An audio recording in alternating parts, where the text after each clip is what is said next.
Previous session में हम लोगों ने अबाउट दिस हेडिंग डिस्कस किया था, जिसमें बात हुई थी म्यूचुअल इंट्रैक्शन की। म्यूचुअल इंट्रैक्शन में हम लोग बात करते हैं इंटरनल फोर्सेस की।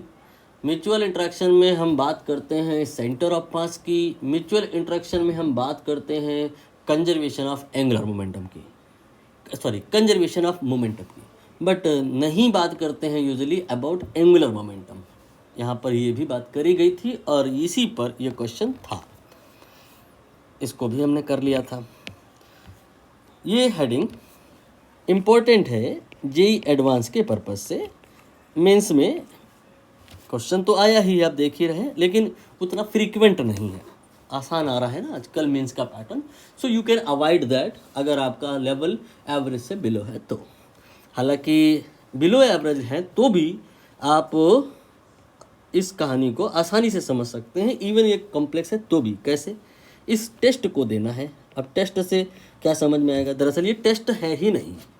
यहाँ पर ये पूरी कहानी आप आसानी से रिवाइज कर पाएँ, इसके लिए ही ये क्वेश्चन है। यहाँ पर आपको फॉलोइंग स्टेटमेंट कंसिडर करने हैं।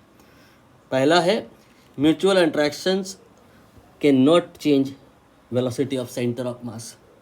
दूसरा, mutual attraction can not change position of centre of mass. By assumption it is understood initially center of mass is at rest. Then mutual interaction कह लो या अट्रैक्शन, दोनों एक ही बात है, will converge all the point at centre of mass.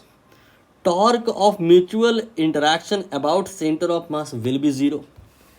Angular momentum of system about centre of mass will be constant. ये बहुत सारे statement हैं जो कहा जा सकता है कि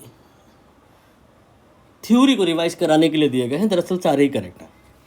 तो क्वेश्चन के फॉर्म में मैंने इसे कैसे कन्वर्ट किया कि मैंने कहा आपने सारे स्टेटमेंट कंसीडर करने हैं और फिर बताना है कि कौन कौन से सही हैं। पहला ऑप्शन ऑल आर करेक्ट, दूसरा ओनली ABC, तीसरा ओनली DE, फिर नन। तो यहाँ पे आंसर तो मुझे लग रहा है यही हो जाएगा, all are correct.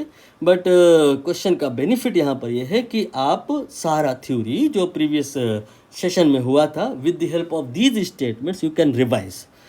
Still I request you to read and understand all these statements again and again, so that चीज़ें आपको रटनी ना पड़े, सब समझ में आ जाए।